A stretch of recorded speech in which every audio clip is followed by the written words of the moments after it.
Bulletin के आगाज में बड़ी खबर दें आपको। अपोजिशन इत्तेहाद की अहम बैठक, हुकूमत को टफ टाइम देने पर इत्तेफाक। इजलास में महमूद खान अचकजई, मौलाना फजलुर रहमान, मोहम्मद अली दुरानी, बैरिस्टर गोहर अली, उमर अयूब और असद कैसर शरीक थे।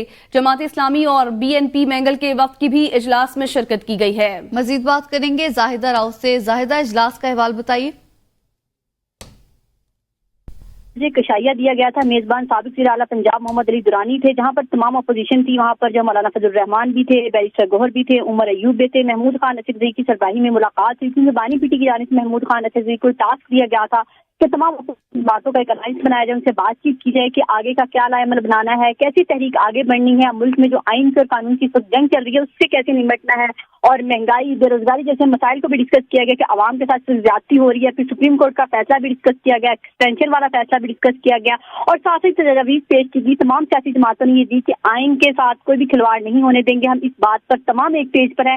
तो कहीं ना कहीं सब ने इस राय से मुत्फिक हुए। बैरिस्टर गोहर की जानिब से कहा गया कि जो भी तहरीक चलानी है, जो भी लाएमल बनाना है, उसके लिए हमें देर नहीं करनी है, जल्द से जल्द हमें इस मुलाकात को आगे बढ़ाना चाहिए और अगली मुलाकात भी जल्दी रखनी चाहिए। और बानी पीटीए की जानिब से बात की, बानी पीटीए जो है नाहक कैद है, उसके लिए हमें तहरीक चलानी होगी। इसके बगैर जो है बानी पीटीए का बाहर आना या हमारी जो है फॉर्म 47 वाले से जो एक मुल्क चल रहा है वो ऐसे नहीं चल सकता। तो तमाम जमातें इस पे कहीं ना कहीं हल करती हुई नजर आ रही हैं और इस पर अमल करती हुई नजर आ रही है। आइंदा भी जो है इजलास में तमाम जमातें जो इत्तेहाद से मुतल्लिक तजावीज देंगी। मौलाना फजलुर रहमान और PTI के दरमियान जो एक कहीं सर जंग थी वो कहीं ना कहीं बर्फ भी पिघलती हुई नजर आ रही। मौलाना फजलुर रहमान और PTI कहीं ना कहीं एक पेज पर है। बाकी जमातों से जो है अभी राय मांगी गई। ये पहली मुलाकात थी, पहली सीटिंग थी और एक अशाइया में बात की गई और तमाम सियासी जमातें थी। तो इसके बाद जो अगली मुलाकात में बाकायदा लाएमल तय किया जाएगा, कमेटियां तय की जाएंगी, तहरीक चलाने का आगाज किया जाएगा, एहतजाज कैसे करना है, कहाँ कहाँ करना है, कौन कैसे लीड करेगा। और ज्यादातर जो है मौलाना फजलुर रहमान को टास्क देने की उम्मीद की जा रही। मौलाना फजलुर रहमान तमाम सियासी जमातों को लीड करें, तमाम सियासी जमातों के एहतजाज को, जो भी बात करनी हो महमूद खान अचकजई के बाद मौलाना फजलुर रहमान होंगे जो तमाम सियासी जमातों से बात करेंगे कि कैसे इस तहरीक को आगे बढ़ाना है। मुशावरत जारी रखने पर इत्तेफाक किया गया है। जाहिदा राव, बहुत शुक्रिया आगाह करने के लिए। और हीरो की पज़िराई, वज़ीर आला पंजाब मरियम नवाज शरीफ खुद मियां चन्नू की नवाही गांव में ओलंपियन अरशद नदीम के घर पहुंच गई। 101-15L में वज़ीर आला मरियम नवाज शरीफ की आमद हुई है। अरशद नदीम और अहले खाना ने पुरखलूस इस्तकबाल किया। वज़ीर आला मरियम नवाज शरीफ ने अरशद नदीम की वालिदा मोहतरमा रज़िया परवीन को गले लगा लिया और मुबारकबाद भी पेश की। मज़ीद जानते हैं इस रिपोर्ट में। वज़ीर आला मरियम नवाज ओलंपियन अरशद नदीम के घर पहुंची, जहां उनका पुरतपाक इस्तकबाल किया गया। वज़ीर आला मरियम नवाज शरीफ ने अरशद नदीम की वालिदा रज़िया परवीन को मुबारकबाद पेश की। वज़ीर आला अरशद नदीम की वालिदा के साथ काफी देर बातचीत करती। अरशद नदीम के घर वाले वज़ीर आला पंजाब की तस्वीर और सेल्फियां बनाते रहे। अरशद नदीम ने इस मौके पर ओलंपिक्स की तैयारी और मुकाबलों में थ्रो फेंकने के वाक़े को दोहराया। मरियम नवाज शरीफ ने ओलंपियन अरशद नदीम को 10 करोड़ रुपए का चेक पेश किया और उसके साथ होंडा सिविक कार भी थी, जिसको खुसूसी तौर पर अरशद नदीम की थ्रो के मुताबिक 92.97 नंबर लगाया गया है। वज़ीर आला मरियम नवाज ने अरशद के कोच सलमान इकबाल भट्ट को भी 50 लाख रुपए का चेक दिया। मरियम नवाज ने कहा कि अरशद नदीम ने कौम को बेमिसाल खुशी से हमकनार किया। ओलंपियन अरशद नदीम और उनके वालिदैन ने वज़ीर आला की आमद को इज्जत अफजाई करार देते हुए कहा कि माँ बाप की दुआ इंसान को कहां से कहां पहुंचा देती है। और वज़ीर आज़म शहबाज शरीफ का अरशद नदीम को खराज तहसीन कहा। अरशद नदीम की कामयाबी ने जश्न आज़ादी की खुशियां दुबाला कर दी हैं। 40 साल बाद ओलंपिक्स में गोल्ड मेडल जीतकर कौम का सर फखर से बुलंद कर दिया। सदर मुमलिकत को अरशद नदीम को अवार्ड देने के लिए खत इरसाल कर दिया। आज वज़ीर आज़म हाउस में अरशद नदीम के एजाज में दावत का एहतमाम किया जा रहा है। कौम को बताएंगे हम अपने हीरोज को भरपूर अंदाज में सराहते हैं। जो कौम का हीरो है उस नौजवान ने 40 साल बाद पाकिस्तान को अल्लाह ताला के फजल करम से अपनी मेहनत और रियाजत से एक गोल्ड मेडल जीत कर दिया है, जिसके ऊपर पूरी कौम अल्लाह ताला का शुक्र अदा कर रही है और खुशियाँ मना रही है। अरशद नदीम ने कौम को पूरी दुनिया में अल्हम्दुलिल्लाह पाकिस्तान को मुमताज़ किया। सदर पाकिस्तान को मेडल के अवार्ड के लिए मैंने ख़त उनको इरसाल कर दिया था। उनको इंशाअल्लाह मेडल हम उनको दे रहे हैं। प्राइम मिनिस्टर हाउस में उनको दावत दी है कि वो तशरीफ़ लाएं। उनकी तो बात तशरीफ़ लाएंगे ताकि हम पूरी कौम को बता सकें कि कौमी हीरोज़ की इज़्ज़त तौक़ीर करना نہ صرف حکومت وقت کا پوری قوم کا ایک فرض بھی ہے، اور میں سمجھتا ہوں کہ اس وقت یعنی یہ ایک سمبل ہے یکجہتی کا۔ آگے بڑھیں گے، آپ کو بتائیں ایچ ای سی کے ڈیفالٹر اور بھگوڑے پی ایچ ڈی طلبہ کو کھلی چٹی، سرکاری خرچ پر بیرون ملک جانے والے طلبہ سے 1.5 ارب روپے نہ نکلوا سکی۔ 2022 میں 100 کے قریب طلبہ ملک واپس نہ آئے۔ 2022 میں 510 طلبہ کا اسکالرشپ بھی منسوخ کر دیا گیا۔ آڈیٹر جنرل آف پاکستان کی رپورٹ میں ہوشربا انکشافات سامنے آئے ہیں، اس حوالے سے مکمل تفصیل حاصل کریں گے شاہد اجمل سے۔ شاہد، آگاہ کریں۔ جی بالکل، ایچ ای سی کے ڈیفالٹر اور بھگوڑے پی ایچ ڈی طلبہ کو ایچ ای سی نے کھلی چھٹی دے رکھی ہے، اور سرکاری خرچ پر بیرون ملک جانے والے طلبہ سے 1.5 ارب روپے جو ہے ابھی تک ایچ ای سی نہیں نکلوا سکی ہے۔ آڈیٹر جنرل آف پاکستان کی رپورٹ میں اہم انکشافات سامنے آئے ہیں، جس میں بتایا گیا ہے کہ 2022 میں 100 کے قریب طلبہ ملک واپس نہ آئے۔ یہ طلبہ جو ہیں وہ یورپ، امریکہ، آسٹریلیا اور برطانیہ پڑھنے کے لیے گئے۔ جی طلبہ کا بہت شکریہ شاہد اجمل، اس معاملے سے متعلق آپ مکمل تفصیل سے آگاہ کر رہے تھے۔ خیبر پختونخوا کے محکمہ خوراک کا امپورٹڈ خراب گندم کا بڑا اسکینڈل سامنے آ گیا۔ وزیر خوراک ظاہر شاہ تورو سے موقف کے لیے فون اور وائس میسج کیا، تاہم جواب نہیں ملا۔ 18 ارب روپے سے زیادہ کی امپورٹڈ گندم گوداموں میں خراب ہو گئی۔ پی سی ایل آئی آر اور میڈیکل رپورٹ کے مطابق یہ امپورٹڈ گندم استعمال کرنے کے قابل ہی نہیں ہے۔ محکمہ خوراک کی ناقص پالیسی کی وجہ سے یہ گندم خراب ہوئی ہے۔ پشاور کے کوہاٹ روڈ گلا گودام J1 J2 J3 گوداموں میں 80,000 سے زائد بوریاں خراب پڑی ہیں۔ بیورو چیف فرید اللہ ہمارے ساتھ موجود ہیں۔ فرید اللہ، تفصیلات بتائیے۔ جی، یہ محکمہ خوراک کے جو ذرائع ہیں اور انہوں نے اے بی این کو بتایا کہ بہت سارا جو گندم ہے وہ پختونخوا کے مختلف گوداموں میں اسی طرح پڑا ہے، اور یہ امپورٹڈ گندم ہے جو کئی سال 2021 اور 22 کے دوران یہ منگوایا گیا تھا، لیکن اس انتظامیہ کی غفلت کی وجہ سے یہ مختلف صوبے کے مختلف علاقوں میں جو گودام ہے اس میں پڑا رہا، اور پڑے یہ گندم اس قدر خراب ہو گیا کہ یہ اب کھانے کے قابل نہیں ہے۔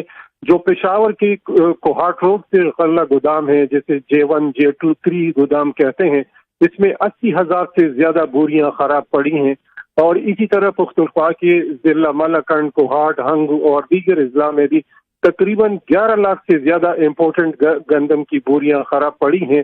محکمہ خوراک کے ذرائع کے مطابق بہت سارے جو ڈسٹرکٹ انتظامیہ ہیں فوڈ کے، انہوں نے باقاعدہ ایک خط میں لکھا تھا کہ یہ گندم خراب ہو رہا ہے اور یہ کھانے کے قابل نہیں ہے، یہ ناقص پالیسیوں کی وجہ سے ضائع ہو رہا ہے، لہذا لیکن اس کے باوجود بھی یہ گندم جو فلور ملز ہیں ان کو سپلائی نہیں کی گئی، اور یہ اسی طرح جو کروڑوں روپے کا گندم منگوایا تھا جی وہ اسی طرح خراب ہو گیا، ضائع ہو رہا ہے۔ بہت شکریہ بیورو چیف پشاور فرید اللہ، اس معاملے سے متعلق تفصیلات سے آگاہ کر رہے تھے۔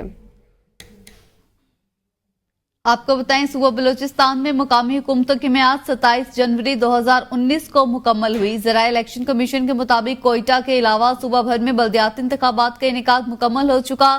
مختلف مقدمات کی وجہ سے ضلع کوئٹہ میں بلدیاتی انتخابات کا انعقاد ممکن نہیں بنایا جا سکا۔ آپ کو اہم معاملہ ہے جس متعلق آگاہ کر رہے ہیں۔ کوئٹہ کے علاوہ صوبہ بھر میں بلدیاتی انتخابات کا انعقاد مکمل ہو چکا۔ ذرائع کے مطابق بلوچستان حکومتوں کی میعاد 27 جنوری 2019 کو مکمل ہوئی تھی۔ کوئٹہ میں بلدیاتی انتخابات کا انعقاد ممکن نہیں بنایا جا سکا ہے۔ Welcome back. Top city case میں سپریم کورٹ کے احکامات پر عمل درآمد کا آغاز۔ پاک فوج نے ابتدائی انکوائری میں الزامات درست ثابت ہونے پر سابق کور کمانڈر پشاور اور D G ISI general retired Faiz Hameed کو تحویل میں لے لیا۔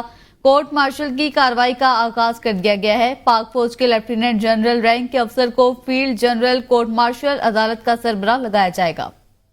D G ISI lieutenant general retired Faiz Hameed کو فوج نے تحویل میں لے لیا۔ کورٹ مارشل کی کارروائی کا آغاز لیفٹیننٹ جنرل ریٹائرڈ فیض حمید کے خلاف آرمی ایکٹ کے تحت کارروائی کی جا رہی ہے۔ ISPR کے مطابق سپریم کورٹ کے حکم پر پاک فوج نے جنرل ریٹائرڈ فیض حمید کے خلاف تفصیلی انکوائری کی۔ ان کے خلاف ٹاپ سٹی کیس میں شکایات کا جائزہ لیا گیا۔ فیض حمید کے خلاف ریٹائرمنٹ کے بعد آرمی ایکٹ کی گئی خلاف ورزیاں بھی ثابت ہوتی ہیں۔ ٹاپ سٹی ہاؤسنگ سوسائٹی کے مالک معز احمد کی جانب سے سپریم کورٹ कोर्ट में दायर दरख्वास्त में मौक़िफ़ अख्तियार किया गया कि फैज हमीद और उनके भाई नजफ हमीद टॉप सिटी को गैर कानूनी तौर पर टेक ओवर करना चाहते थे। सुप्रीम कोर्ट ने दरख्वास्त गुजार को वजारत दिफा से राबते का मशवरा दिया। अटॉर्नी जनरल ने भी ताउन की यकीन दहानी कराई। आला अदलिया के अहकामात पर संगीन इल्जामात की तहकीक के लिए एक मेजर जनरल की सरबराही में आला सतह की इंक्वायरी कमेटी बनाई गई, जिसकी सिफारिश पर साबिक DG ISI फैज हमीद को फौजी तहवील में लेकर कोर्ट मार्शल की कार्रवाई का आगाज कर दिया गया।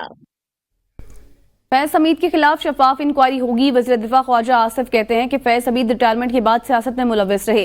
फैज हमीद बाज आने वाले नहीं थे। फैज हमीद की सियासत में मुदाखलत रही है। मजीद कहा 9 मई वाकयात में फैज हमीद का हाथ भी हो सकता है। ख्वाजा आसिफ ने कहा 2013-14 में शुरू होने वाली साजिशों में यही लोग मुलव्वस रहे। जनरल बाजवा और फैज हमीद का आपस में करीबी ताल्लुक था। सियासी मामलात आ जाएं तो चीजें ब्लैक एंड व्हाइट नहीं रहती। जो लोग इक्तदार के पीछे भागते हैं उनके साथ यही होता है। ख्वाजा आसिफ ने मजीद कहा आर्मी चीफ की तैनाती के वक्त फैज हमीद ने नून लीग से राब्ता किया। आर्मी चीफ की तैनाती के मौके पर फैज हमीद ने कहा मेरे सर पर हाथ रखें। आर्मी चीफ की तैनाती के वक्त हमारी सफों से एक बंदा शामिल किया गया। ख्वाजा आसिफ का मजीद कहना था जो बातें कर रहा हूं उन पर हल्फ देने को भी तैयार हूं। चेयरमैन PTI बैरिस्टर गौहर का कहना है कि जनरल रिटायर्ड फैज हमीद का कोर्ट मार्शल फौज का अंदरूनी मामला है। फौज का अपना स्ट्रक्चर है, अपना तरीकेकार है। वो जो कार्रवाई करना चाहती है कर सकती है। मैंने सुना नहीं है और फौज की अपनी मर्जी है और अपने उनका एक स्ट्रक्चर बना हुआ है। वो जिसको जैसे चाहे करना चाहे उनकी मर्जी। इससे पहले तहरीक इंसाफ का भी एक मुतालबा था कि साबिक army chief general Qamar Javed Bajwa के खिलाफ भी कोर्ट मार्शल की कार्रवाई की जाए। उसमें तली क्या कहेंगे? मैंने नहीं ख्याल है कि हमारा कोई ऐसा मुतालबा रहा। इमरान खान ने किया, यानी आप उनसे डिसएग्री कर रहे हैं? मुझे याद नहीं, मुझे याद नहीं पड़ता। अगर मैंने देखी पूरी स्टेटमेंट देखी। इस पे आपका क्या स्टांस क्या है?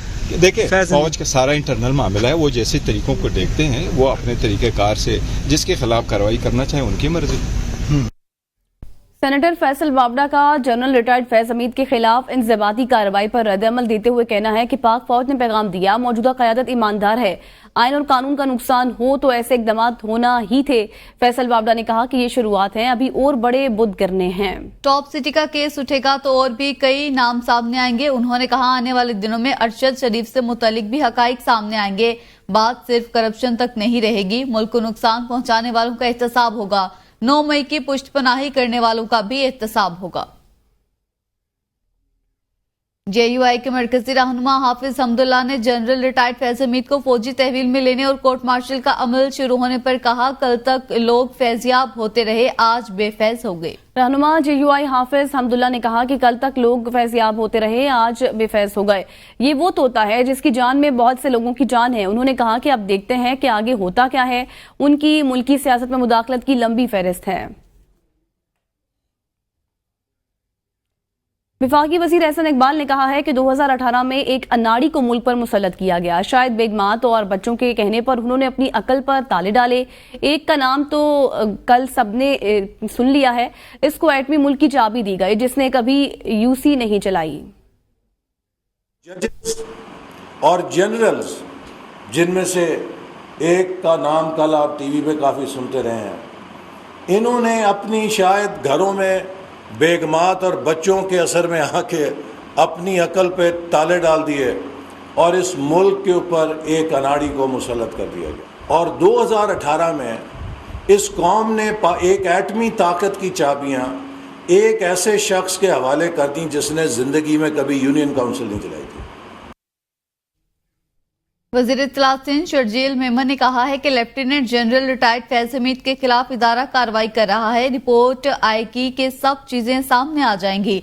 सदर जरदारी और बिलावल भुट्टो ने बिजली बिल्स का मामला विफाक से उठाया है। उम्मीद है बहुत जल्द अवाम को खुशखबरी मिलेगी। PT वाले हम पर उंगलियां उठाने से पहले खैबर पख्तूनख्वा में 3 हुकूमतों की कारकर्दगी दिखाएं। PTI वालों ने सिर्फ दहशतगर्दों को सूबे में बसाया और उन्हें फंडिंग दी है।